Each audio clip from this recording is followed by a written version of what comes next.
Pessoal, hoje é dia de novidades na DC. O Brainiac vai aparecer no filme da Supergirl é o que tá aparecendo graças a uma entrevista da Millie Alcock. E como o próprio James Gunn alimentou um post sobre o Brainiac, surgiu aí essa expectativa de vermos já no filme da Supergirl o visual do Brainiac para o Homem do Amanhã. Vamos passar bem a limpo essa história, o que esperar do visual do Brainiac. E também vamos falar um pouco sobre a expectativa da bilheteria do filme da Supergirl, que infelizmente tá baixa. Será que tem alguma forma aí do filme conseguir reverter essa expectativa que tá bem baixa? E também tem a questão do marketing do filme da Supergirl, porque parece que eles realmente deixaram todas as ações de marketing interessantes para o mês de lançamento do filme, como já era de se esperar. E a gente está vendo aqui várias ações de marketing voltadas para o público feminino. Tem até uma ação de marketing com um grupo bem famoso de K-pop. Ainda tem um balde de pipoca da discórdia do filme da Supergirl, que é esse do lobo e que mal cabe pipoca. Teve um tempo que balde de pipoca significava alguma coisa. Agora virou bagunça, já faz tempo, mas esse aqui do lobo conseguiu se superar. E por fim, vamos conversar sobre os novos personagens do DCU que o James Gunn prometeu. Numa lista de 6 personagens, o James Gunn disse que 2 vão aparecer muito em breve. Quais são esses personagens? Tudo isso no vídeo de hoje, roda a abertura e vamos lá.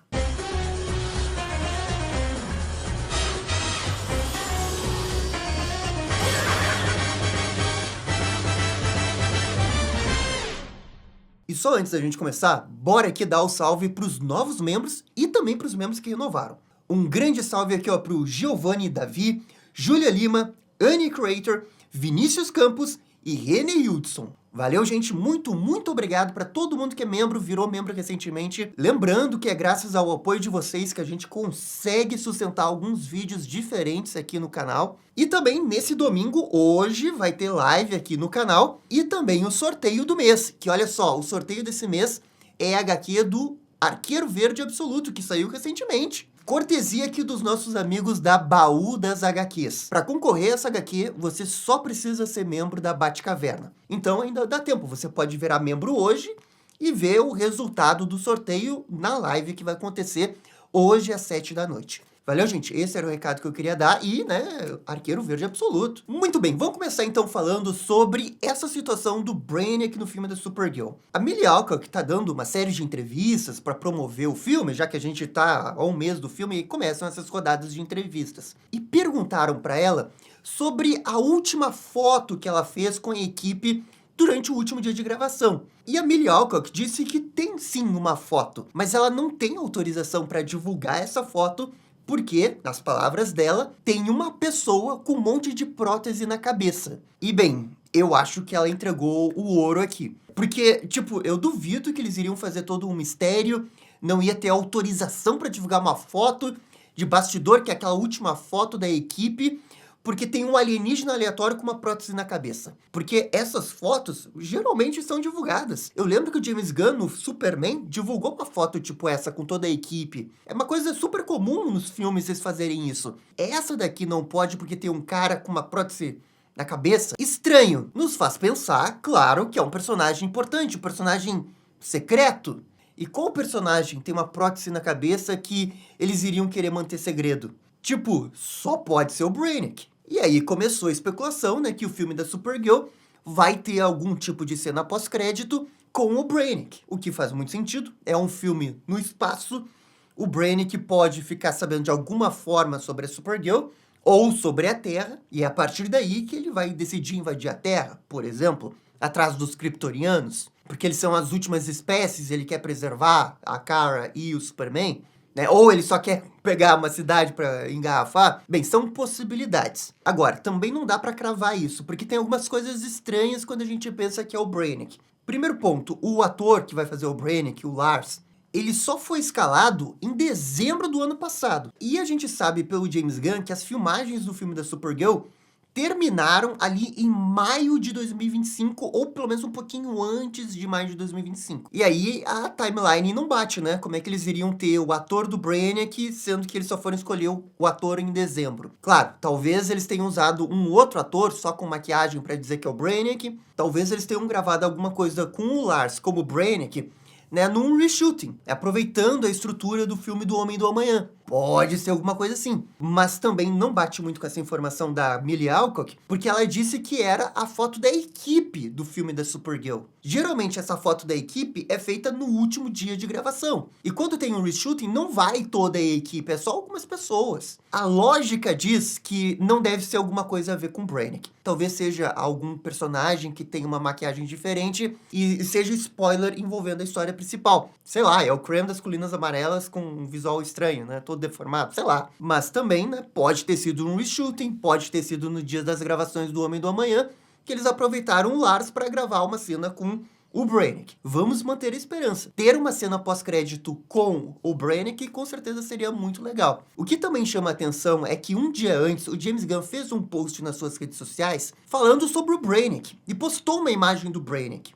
E essa imagem é de uma HQ recente do Superman, da saga Casa de Brainiac, mas o visual do Brainiac é total Brainiac dos anos 2000, lá daquela HQ do Geoff Johns. E isso bate com alguns rumores de que o Brainiac vai ser mais musculoso. Porque de todas as versões que a gente já teve do Brainiac, com certeza essa do Geoff Johns é a mais musculosa. É que mais iria peitar, né, numa luta o Superman. A gente também já teve algumas declarações do Lars, né, sobre ele estar se preparando fisicamente para o papel. Inclusive, foi daí que veio a especulação que o Brainiac ia ser mais musculoso. E aí, de todas essas imagens que o James Gunn poderia postar do Brainiac, ele escolhe bem essa. Eu realmente tô achando que vamos ter um Brainiac que puxa mais para esse visual, que até onde eu sei é o visual mais popular do Brainiac, tirando o visual do Animated Series. Eu, pessoalmente, acho esse visual meio qualquer coisa. Eu gosto mais do visual do Brainiac bizarro. Ou 100% robótico, como teve nos anos 80, ou do Superman Animated Series, ou ali dos 952 bem no início, ou aqueles descartados do Tim Burton. Eu gosto desse tipo de Brainiac, mas tudo indica que a gente não tá indo para essa visão mais robótica do Brainiac, e sim para essa visão mais com uma aparência humana, mais forte, que tem sim essas coisas na cabeça, porque é o Brainiac que tem que ter, e que eu não tô dizendo que é ruim, tá? É só que não é o meu estilo de visual favorito. Fica pra cada um de vocês tirar a sua conclusão, né, de como que vocês querem que seja o visual do Brainiac. Outra coisa que chama atenção é a descrição que ele deu pra imagem, porque ele cria um paralelo com o Superman, né, já que o Superman representa a humanidade, e o Brainiac é aquela pessoa, aquele alienígena, que não tem nenhum pingo de humanidade, é o que acontece quando você tira tudo de humano. E aí a gente tem esse contraste de personagens.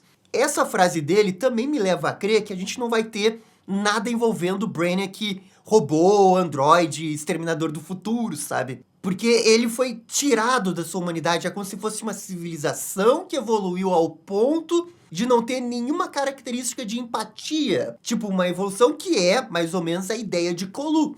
Não tem emoções, não tem nada. Então, assim, ó, pela frase dele, realmente bate com o visual de Brainiac mais humano, com próteses na cabeça, como a gente já tá esperando, mas sem o visual robótico que a gente conhece de algumas versões dele. E pela frase, se eu tivesse que apostar, eu diria que ele vai para essa origem de Colu. Claro, ele tava falando de Brainiac de uma forma geral, não tava falando do dele. Mas o jeito que ele escolheu as palavras, eu acho que se encaixa muito mais com o que ele entende que é o Brainiac e como que ele vai fazer o Brainiac dele. Vamos ver se eu tô meio maluco aqui nessa especulação. Mas realmente, com essas frases aqui da Millie Alcock, que pode ou não ser sobre o Brainiac, mas se for, e esse tweet aqui do James Gunn, acho que nos dão as primeiras dicas de como que vai ser o Brainiac no Homem do Amanhã. Beleza, vamos voltar a falar do filme da Supergirl. E temos aqui a questão do marketing e as previsões iniciais de bilheteria do filme. Infelizmente, a previsão é baixa. Portais especializados nesse assunto estão dizendo que vai ser uma abertura entre 47 e 65 milhões de dólares. nos Estados Unidos no primeiro final de semana. E assim, só pra vocês terem uma noção, Adão Negro abriu com 67. E o Adão Negro fez lá 390 milhões, alguma coisa assim. E The Marvels, né, que foi um grande flop da Marvel, abriu com 47. Então, estamos numa margem que é uma margem ruim. Não dá pra esconder, não dá pra ter uma expectativa aqui que o filme vai chegar a 500 milhões de dólares, porque isso tá muito fora da realidade. Nesse momento, se tudo der certo, se tiver boca a boca, o filme for excelente, talvez o filme consiga essa marca do Adão Negro, que foi perto dos 400 milhões de dólares. Tem alguns portais de notícia dizendo que o filme custou 150 milhões, tem outros dizendo que custou 180. Vamos considerar que o filme custou 150, vamos ser otimistas aí, custou pouco até. Pega 150, multiplica por 2,5 e você aí vai ter o número de 375 milhões de dólares. É mais ou menos o que o filme teria que fazer para não ter nenhuma dúvida que ele vai dar lucro. Mas isso também é um cálculo por cima, porque nessas situações você tem que considerar que a bilheteria dos Estados Unidos dá um lucro diferente da bilheteria internacional. Por isso que a gente tem que ver primeiro a relação bilheteria Estados Unidos e internacional. De qualquer jeito, assim, ó, com 150 milhões, o mínimo do mínimo é 300 milhões, no mínimo. Assim, ó, não tem como. E se o filme abrir com 47, como The Marvels, periga ficar entre 200 e 250. E aí sim a gente teria um flop inquestionável, sabe? Ia ser um flop grande. Como foi da Marvels, né? Que foi um flop bem grande. Nesse momento, eu tô vendo uma movimentação maior no marketing da Supergirl. Eles anunciaram aí uma ação colaborativa com o grupo K-pop Le Sserafim. E aí você vê como funcionam as bolhas. Eu não tinha noção que esse grupo existia, não fazia ideia de que grupo era esse. E aí, ao pesquisar para poder fazer esse vídeo, eu descubro que esse grupo aí é tipo uma das maiores bandas K-pop da atualidade. Vivemos totalmente em bolhas. Mas assim, eu acho que é uma boa ação. Teve também um anúncio envolvendo produtos de maquiagem com a Millie Alcock. Teve também um evento de jogo mobile, que é mais voltado para o público feminino. E aí a gente tá vendo que o marketing tá tentando criar essas ações colaborativas mesmo, com esses produtos mais voltados pro público feminino. E tá certo, realmente tá certo, esse é o público da Supergirl. Não é que o público masculino não vá ver o filme da Supergirl. Claro que tem homens e adolescentes que vão ver o filme da Supergirl. É só que proporcionalmente dentro do grupo é pequeno. A gente fala que o filme da Supergirl não tá conseguindo hype, é justamente nesse grupo aqui. Então, o que eu acho que o marketing decidiu é focar no público feminino, tentar pegar o público feminino que possa estar na dúvida de ver esse filme ou Toy Story 5, ou Minions.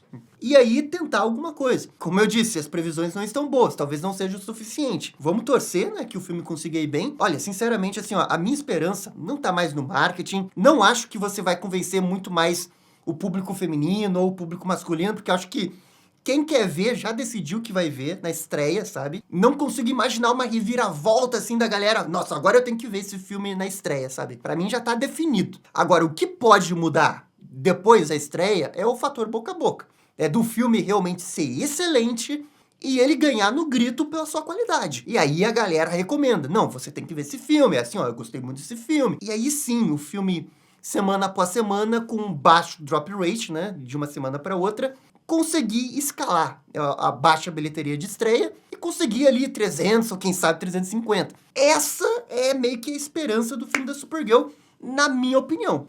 Em relação a marketing, em relação a público, ou sei lá, um trailer final bombástico, não acho que vai fazer grande diferença nessa altura do campeonato. Na minha opinião, é isso que pode sustentar o filme da Supergirl a conseguir 300 milhões, quem sabe 350, e evitar um flop que seria horrível para a DC Studios, né? Seu segundo filme ter um flop desse tamanho. Esse é aquele momento que seria ótimo se o filme realmente tivesse custado 100 milhões de dólares. Porque aí você estaria numa margem até que tranquila para fazer 300 milhões e o filme se pagar, sabe? Até com 250 você poderia, quem sabe, conseguir uma margem de lucro, porque tem depois o VOD que você poderia conseguir dinheiro. Mas enfim, eu acho bem difícil que esse filme tenha custado só 100 milhões de dólares. A gente precisa reconhecer que não vivemos um bom momento para filmes de super-herói, especialmente se esse super-herói não é tão grande assim. E é uma pena realmente se o filme flopar, porque vai dar mais argumento, né, para aquele negócio de que, ó, só tem que fazer filme de herói grande. E a Supergirl, por mais que seja top 2 heroínas da DC, né, só atrás da Mulher Maravilha, tem um gap muito grande dela com a própria Mulher Maravilha e com os outros ali, o Batman e o Superman. Essa, infelizmente, é a realidade. Bem, seguindo aqui com a nossa pauta, a gente teve a divulgação do balde de pipoca do filme da Supergirl, que é o balde de pipoca da Discord. Primeiro reclamaram desse balde aí porque é do Lobo e não da Supergirl, e o filme é da Supergirl, por que que tem um balde do Lobo e não da Supergirl? Só que agora divulgaram o balde em si, né, sem ser foto promocional, com o pessoal enchendo pipoca. E tipo, quando eles tiram o Lobo da parte superior do balde, fica espaço pra muito pouco de pipoca. E aí a gente volta para aquela discussão dos baldes de pipoca que são só para vender coisa, sabe? E não necessariamente para sua função primordial, que é servir pipoca. Sei lá, esses baldes aí são muito caros. Se é pra fazer um balde de pipoca assim, por que não inventar o McLanche Feliz do cinema que vem um brinde quando você compra o ingresso? Daí não precisa fingir que é balde de pipoca, porque isso daqui não é balde de pipoca, gente. Não é. Estão forçando pra ser balde de pipoca. Só assume que vocês querem fazer um colecionável do Lobo que você compra quando vai ver o filme da Supergirl. Pô, velho, não dá pra dizer que isso é balde de pipoca. Vamos pelo menos ser honesto, véio. Aceita que isso não é um balde de pipoca. Não é um balde de pipoca. Mas como um colecionável que você pega do cinema, até que tá aceitável ali, tá bonitinho e tal. Eu só acho que também, pelo preço que você paga pra essas coisas, não vale a pena. Mas tudo bem, tem gente que gosta. Comentem aqui se vocês gostaram aí do balde de pipoca do Lobo e a sua bike. E vamos aqui pro último assunto desse vídeo, que é uma resposta do James Gunn no Threads. Essa conta aqui, o Boy Turismo, foi muito inteligente aqui e fez tipo uma lista de 6 personagens perguntando quais desses têm mais chances de aparecer em breve no DCU. E o James Gunn respondeu dizendo que 2 dessa lista de 6 vão aparecer em breve. E bem, a lista dele conta com General Zod, o Apocalipse, o Doomsday, né, vilão do Superman, Senhor Destino, Adão Negro, Ultraman do Sindicato do Crime e o Darkseid. Então, dessa lista de 6, 2 estão praticamente confirmados pelo James Gunn. E eu acho que aqui cabe um pouco a especulação de quem são esses. O primeiro que eu acho que dá pra ter certeza é o Darkseid, porque o Darkseid vai aparecer no desenho do Senhor Milagre. O próprio Tom King já confirmou que o Darkseid vai aparecer. Pô, o Darkseid aparece no quadrinho. E esse desenho faz parte do DCU. Então, dos 6 aqui, um com certeza é o Darkseid. O James Gunn tá se referindo ao Darkseid. O que nos resta, os outros 5. Ultraman, eu acho que não vai aparecer tão cedo, especialmente porque ele usou o nome Ultraman no filme do Superman. Só que não era o Ultraman que a gente conhece da Terra 3, era só um Ultraman criado pelo Lex Luthor, que era um clone dele. Mas eu acho que isso já tira a possibilidade de um verdadeiro Ultraman aparecer. Adão Negro é outro personagem que eu acho impossível de aparecer. Ainda mais depois que o The Rock meio que pegou o papel pra ele, né? A hierarquia de poder está prestes a mudar, mas eu não vejo nenhuma chance do Adão Negro voltar, não vejo nenhuma chance do The Rock voltar, nem o Adão Negro ser um outro ator além do The Rock, sabe? Pra mim, Adão Negro, nenhuma chance. O Apocalipse tá muito associado à morte do Superman, e assim, vocês acham que o James Gunn iria colocar um vilão como esse e ter uma remota chance de matar o Superman, depois de todo o fiasco que foi o BVS por ter matado o Superman lá no segundo filme? Também acho impossível. Apocalipse, não vejo chance. E aí, sim, a gente tem os 2 personagens que eu acho que tem alguma chance. Senhor Destino e General Zod. O Senhor Destino tem o problema que ele também apareceu no Adão Negro. Mas como ele não ficou tão marcante como o Adão Negro, até diria que ele tem mais chance de aparecer. Agora, quem da lista que eu realmente acho que pode aparecer é o Zod. Não como o Zod, assim, nossa, o Zod vai ser o vilão de alguma coisa, mas sim porque a gente tá falando do filme da Supergirl que vai ter flashback. Muito fácil de você colocar qualquer cena naquele flashback da Supergirl e o Zod aparecer. Poderia até ser uma preparação de terreno pro Zod ser um grande vilão no futuro? Poderia. Mas poderia também ser só um easter egg, ó, o Zod estava ali. Então, se eu tivesse que apostar, eu diria que é o Zod e o Darkseid. Zod, pra mim, mais como um easter egg no filme da Supergirl, e aí sim o Darkseid mais como um personagem que vai aparecer no desenho do Senhor Milagre e eventualmente pode ser importante no DCU. Pra mim, esses são os que mais têm chances, né, dentro desse contexto agora. Mas se eu tivesse que escolher, com certeza eu iria escolher Senhor Destino e o Darkseid. Mas galera, é isso, essas são as novidades de hoje. Por favor, comentem aqui embaixo. E no mais, muito obrigado por assistir o vídeo até o final. Eu fico por aqui e vocês estão ligados. Dale DC! E esse foi o vídeo falando das novidades da DC. E aí, gostaram? Não gostaram? Deixem suas opiniões nos comentários. E se curtiram o vídeo, deixe aquele joinha e inscreva-se no canal para ficar sabendo absolutamente tudo sobre Batman. Obrigado, gente. Até a próxima. Tchau, tchau.